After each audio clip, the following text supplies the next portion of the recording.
Buenos días a todos. Quisiera seguir exponiendo lo que el profeta Malaquías habló en tiempos pretéritos acerca de la religiosidad. En esta ocasión vamos a ir a Malaquías capítulo 2 versículos del 10 al 16. Y siguiendo con la idea de la deslealtad del pueblo de Israel y sobre todo de aquellas élites religiosas que no estaban cumpliendo con su labor, siempre me he preguntado el porqué del hecho de que los imperios poderosos y descollantes sobre el resto de pueblos de su alrededor hayan ido encaminándose por las veredas del declive y de la decadencia con el paso de los años hasta desaparecer o atomizarse en pedazos más pequeños. Mis dudas han ido acrecentándose conforme conocía de instituciones sociales más o menos relevantes e influyentes que alcanzaban la cima de la excelencia y la prosperidad en un momento dado de su trayectoria para más tarde caer en la más miserable de las condiciones. Y esto por no hablar pues, de equipos deportivos, partidos políticos, sistemas financieros o incluso comunidades de fe de todo pelaje. Parece existir una especie de patrón en su dinámica vital que las aupa a zacotas de perfección y poderío inigualable, pero que acaban su ascensión bajando vertiginosamente hacia el vacío de la aniquilación y el olvido. Si observamos con cautela y precisión, entre todas las causas que precipitan el fin de una comunidad humana y que la sumen en la destrucción total y absoluta, encontraremos muchas veces que el enemigo ataca con fuerza su estabilidad y principios rectores, pero que en prácticamente todos los casos es el adversario interno el que reduce a cenizas todo lo que con tanto ahínco se había logrado y conquistado. En términos religiosos y cristianos, ese ha sido el más grave problema jamás vivido y tenido en consideración. El daño no proviene de las amenazas foráneas ni del acoso y derribo de contrincantes deseosos de ocupar un lugar deseado en el orden de cosas espiritual, ni siquiera de personas que buscan malévolamente arruinar el testimonio de una iglesia o de una confesión de fe. El verdadero y auténtico proceso de deterioro y corrupción de una iglesia cristiana proviene de dentro. Malaquías ya ha señalado, como vimos en los estudios anteriores, ha señalado acusadoramente a los sacerdotes, condenándolos por su negligencia, por su hedonismo, por sus perversas intenciones a la hora de manipular la religión y de hacer tropezar con su nefasto testimonio a los creyentes. Ellos tienen, como ya vimos, una responsabilidad privilegiada que no han administrado correctamente, sino que han intentado burlarse de Dios con sus patrañas y sus jueguecitos religiosos.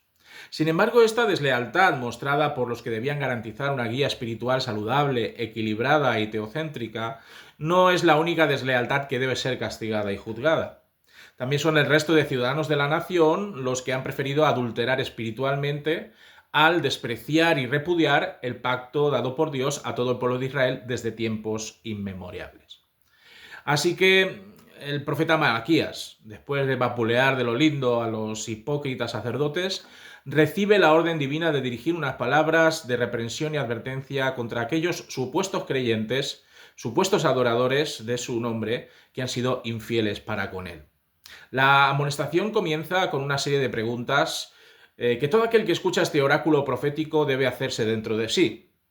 Dios quiere señalar enfáticamente que una de las lacras que destruyen una comunidad de fe como era la de Israel era la deslealtad entre hermanos. Ahí lo vemos en el versículo número 10 del capítulo 2 de Malaquías. ¿No tenemos todos un mismo Padre? ¿No nos ha creado un mismo Dios? ¿Por qué pues nos portamos deslealmente el uno contra el otro, profanando el pacto de nuestros padres? Una triste y lamentable realidad existente en el seno de Israel era que las disputas, los conflictos y las peleas entre tribus rompían un intento inicial por volver a recuperar la identidad nacional perdida tras haber sido deportados a Babilonia. Unos habían quedado en Jerusalén por no ser aptos ante los ojos de los caldeos y las élites habían tenido que someterse a la arbitraria servidumbre babilónica. Y después de tantos años, las cosas habían cambiado. Los unos deseaban quedarse con lo que tenían, mientras que los que regresaban a su patria, pues ¿qué pasaba? Anhelaban recuperar lo que perdieron, pero que ahora estaba en el poder de aquellos que se quedaron atrás en el destierro. ¿Qué hogar puede fortalecerse? ¿Qué hogar puede afirmarse en la búsqueda de la felicidad y del bien si cada uno de sus miembros está continuamente a la greña por asuntos materialistas y egoístas? Malaquías aboga aquí por la necesaria unidad de todas las tribus y de todos los hermanos en la reconstrucción de la identidad nacional israelita, y en la renovación de una vida religiosa de acuerdo a lo estipulado por la alianza que Dios hizo con sus ancestros. El Señor les recuerda que Él es el que los ha elegido como nación santa. Él es el que los ha rescatado de la servidumbre, que Él es el que les ha dado la tierra que pisan y que Él es el que les ha hecho ser quienes son. El olvido suele ser la causa principal que lleva a la deslealtad, y en Israel tenemos precisamente esta situación. Sin considerar quién está al mando y quién les ha engendrado como nación, han decidido reñir y participar en guerras fratricidas. ¿No es precisamente este un problema que afecta a muchas comunidades de fe evangélicas? ¿No es el conflicto constante entre hermanos, vergonzoso y sonrojante, por razones peregrinas, hilarantes, triviales, el que carcome poco a poco la comunión, la unidad y el espíritu de armonía que debería adornar a la Iglesia? Pues todo esto sucede cuando se olvida que Cristo es la cabeza de la Iglesia. Y cuando existen personas que con mayor o menor ambición se convierten en arribistas por el poder que solo le pertenece al Señor dentro de nuestras congregaciones. El maltrato mutuo dentro de la Iglesia de Cristo es un hecho que paulatinamente disgrega la membresía y ofrece un testimonio demoledor y negativo para con los de afuera. Este es un mandamiento de nuestro Señor Jesucristo al respecto, el que encontramos en Juan 13, versículos del 34 al 35, donde dice así: un mandamiento nuevo os doy, que os améis unos a otros como yo os he amado, que también os améis unos a otros. En esto conocerán todos que sois mis discípulos, si tuvierais amor los unos con los otros. Pero no solamente había este problema en medio del pueblo israelita regresado de tierras lejanas. La deslealtad también procedía de desdeñar los preceptos de Dios, esos preceptos establecidos desde antaño con sus predecesores. Nos dice en los versículos 11 y 12 del capítulo 2 de Malaquías: prevaricó Judá y en Israel y en Jerusalén se ha cometido abominación, porque Judá ha profanado el santuario de Jehová que él amó y se casó con una hija de Dios extraño. El Señor cortará de las tiendas de Jacob al hombre que hiciere esto, al que vela y al que responde, y al que ofrece ofrenda a Jehová de los ejércitos. Aquí hay tres palabras que nos ayudan a comprender la falta tan terrible que comete el pueblo contra Dios: prevaricación, abominación y profanación. La palabra hebrea para prevaricar en este contexto es beged, la cual significa que se ha traicionado el pacto de Dios a sabiendas, con conocimiento de causa, con maliciosas intenciones. Y como abominación era considerada cualquier práctica religiosa que no se ajustaba a lo estipulado en las directrices dictadas por Dios sobre su adoración. Y en especial se refería a la idolatría o adoración de otros dioses distintos al Señor. Y la palabra profanación. Profanación se relaciona con hacer común algo que es santo, como no dar la debida importancia o reverencia a Dios a la hora de adorarle o de presentarse delante de él. En definitiva, estos tres pecados insensatos se resumen en pasar olímpicamente de Dios, en pasar olímpicamente de su pacto de gracia y salvación, en construirse una religión a su acomodo y a la medida de sus deseos perversos. Y todos estos presuntos creyentes serán expulsados y cortados sin importar el paripé que muchos realizan con ayunos, oraciones, vigilias, ofrendas, todo desagradable delante de los ojos de un Dios santo. Aquí aparece también uno de los asuntos más peliagudos de la deslealtad contra Dios: el casamiento con mujeres procedentes de naciones paganas e idólatras. No se trata en este tema de justificar la pureza racial o la exclusión de una multietnicidad dentro de la sociedad israelita, no. Tampoco se trata de prohibir que una persona se case con otra persona de distinta religión. El auténtico problema está en que para casarse con una nueva mujer idólatra se repudiaba a la primera. Y por añadidura, la cosmovisión idolátrica del nuevo cónyuge solía someter y dominar a la cosmovisión teocéntrica y a las prácticas religiosas del israelita. El Señor ya había dejado clara su postura en la alianza que hace con su pueblo. Si vamos a Deuteronomio, capítulo 7, versículos del 3 al 4, dice: y no emparentarás con ellas, no darás tu hija a su hijo, ni tomarás a su hija para tu hijo, porque desviará tu hijo de en pos de mí, y servirán a dioses ajenos, y el furor de Jehová se encenderá sobre vosotros y te destruirá pronto. Cuando la palabra de Dios, la cual es el pacto y la alianza que nos ha entregado como pueblo de Dios y como cuerpo de Cristo, es dejada a un lado para abrazar otras corrientes antibíblicas, para dejarse influenciar por tendencias externas ocupando nuestro interés, tiempo y dedicación en esos ídolos que nos sustraen de una comunión constante con el Señor, el fin de la Iglesia está cercano. La sustitución de la Biblia por ungidos profetas, por sucedáneos azucarados y melifluos en forma de libros ungidos, en ese engaño humanista y espiritualoide que adornan muchos de estos escritos, llevará a la anorexia espiritual de la membresía hasta lograr que ésta busque alimento sólido en otros lares. En el preciso instante en el que no tomamos el nombre del Señor en serio, nuestra adoración no está saturada del respeto, veneración y reverencia debidos, sino que se toma a risa la obra redentora de Cristo al participar indignamente de la cena del Señor y al vivir peor de lo que hace cualquier incrédulo. La desaparición de la comunidad de fe es cuestión de poco tiempo si estas cosas acontecen. Si queremos emparentarnos con movimientos y cosmovisiones ideológicas contrarias a la voluntad de Dios, esa voluntad de Dios expresada en la Biblia, no podemos esperar de Dios su consentimiento y su beneplácito. Por eso Pablo, viendo las orejas al lobo de esta tendencia en medio de la iglesia primitiva, escribió lo siguiente en 2 de Corintios, capítulo 6, versículos del 15 al 16.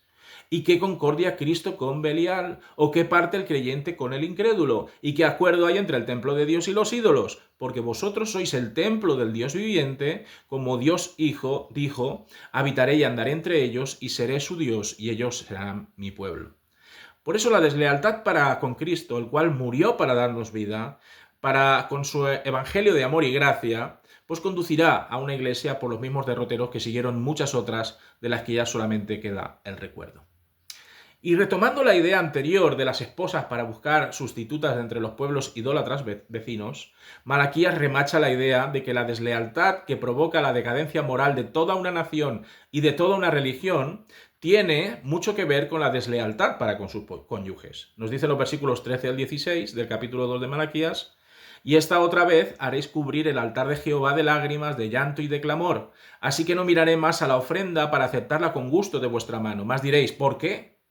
Porque Jehová ha testiguado entre ti la mujer de tu juventud, contra la cual has sido desleal, siendo ella tu compañera y la mujer de tu pacto. ¿No hizo él uno, habiendo en él abundancia de espíritu? ¿Y por qué uno? Porque buscaba una descendencia para Dios. Guardaos pues en vuestro espíritu y no seáis desleales para con la mujer de vuestra juventud, porque Jehová Dios de Israel ha dicho que él aborrece el repudio, y al que cubre de iniquidad su vestido, dijo Jehová de los ejércitos. Guardaos pues en vuestro espíritu y no seáis desleales.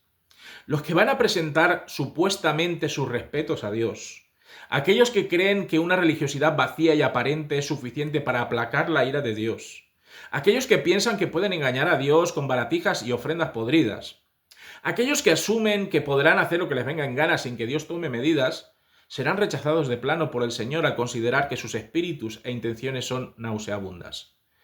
Lo gracioso y penoso, a la vez, de este asunto es que encima preguntan a Dios el porqué de su decisión de mirar con desagrado todo lo que llevan al altar. O sea, el Señor tiene una respuesta a este descarado y deslenguado porqué. Una señal inequívoca de la deslealtad del pueblo es la infidelidad conyugal y el repudio o divorcio rápido y caprichoso de la mujer de su juventud. Podemos comprobar cómo el matrimonio humano se conecta con el pacto de Dios en estos instantes. Si la gente no era capaz de ser fiel en lo tocante al pacto conyugal, ¿qué se podía esperar de cumplir y obedecer el pacto con Dios? Si en lo menos no se es fiel, en lo mucho, pues mucho menos. Renunciar a la esposa, que es carne de su sangre y sangre de su sangre, madre de su descendencia, compañera con una similar visión de la vida y de la devoción a Dios, supone renunciar a su vez a buscar a Dios como centro de su adoración y existencia. Divorciarse de su primer amor para lograr ver cumplidos sus retorcidos deleites en los brazos solícitos y sin tabúes de otras mujeres que se entregan, entre otras cosas, a la prostitución sagrada de los templos paganos, es la evidencia inequívoca de una deslealtad espiritual con aquel que ideó la institución matrimonial y familiar. Y es que la familia y el matrimonio, según lo ordenado por Dios en su palabra, son los pilares fundamentales para entender cualquier congregación cristiana. Cuando las familias se ven afectadas por las influencias malditas que propugna nuestra deteriorada sociedad en términos morales y éticos, la Iglesia también lo nota y lo siente hasta las entrañas. La Iglesia debe proteger a la familia cristiana, dando apoyo a todos y cada uno de sus componentes y mediando en conflictos que puedan surgir para solventarlos con decencia, con sentido común y con el discernimiento espiritual que solamente da el Señor. Por otro lado, también es menester reconocer que como creyentes individuales nos enfriamos en nuestra relación con Dios.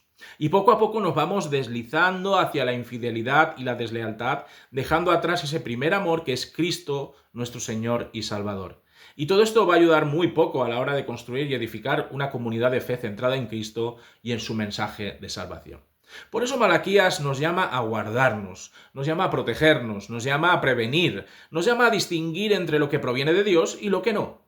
El pacto que Dios ha hecho con su iglesia está lleno de su espíritu, repleto de sus bendiciones, colmado con sus promesas de gracia, provisión y cuidado. ¿Para qué perder el tiempo buscando algo diferente a lo que Él nos ofrece si sabemos que no existe nada mejor? El Señor quiere que seamos sus descendientes, sus hijos, su adopción, gracias al pacto en la sangre de Cristo en la cruz del Calvario. Por eso no necesitas nada de lo que te ofrece el mundo, el cual es efímero y engañoso. No necesitas escuchar nada que provenga de ideologías y filosofías vanas y superficiales. Ya lo decía el apóstol Pablo en 1 Corintios 15:33. No erréis, las malas conversaciones corrompen las buenas costumbres. Por eso no seas desleal e infiel a Dios, porque las consecuencias son funestas y dramáticas, tanto en esta vida como en la venidera. Haz caso de Salomón en Proverbios. Nos dice Proverbios capítulo 4, versículo 23, sobre toda cosa guardada, guarda tu corazón, porque de él mana la vida. Para terminar, queridos amigos, no caigamos en el error de confundir religiosidad con religión. No sucumbamos a la tentación de olvidar de dónde venimos, de quién nos ha llamado de las tinieblas a su luz admirable y hacia dónde peregrinamos. No dejemos de amarnos en Cristo como hermanos de una misma familia y con un mismo Padre. No nos rindamos a los encantos de la idolatría barata y seductora, la cual se acopla perfectamente a lo que deseamos y no a lo que necesitamos. Guardémonos de vernos esclavizados por la visión del mundo que la sociedad quiere que asimilemos sí o sí. No nos convirtamos en el enemigo de nuestro crecimiento. No nos convirtamos en el adversario de nuestra madurez espiritual, llevando a nuestra comunidad de fe a la desaparición y a la ruina. Protejamos nuestro corazón, protejamos a nuestra familia de la amnesia espiritual, retomemos ese primer amor que inflamó nuestras almas y que puso pasión y propósito en nuestras vidas en virtud de nuestro encuentro con el Señor Jesucristo. A diferencia de nosotros, Él siempre se mantiene fiel y con amor perseverante sigue persuadiendo a su esposa, la cual es la Iglesia, a que recapacite y renueve sus votos de vida eterna con Él. Que el Señor os bendiga y nos veremos en un próximo capítulo de Malaquías.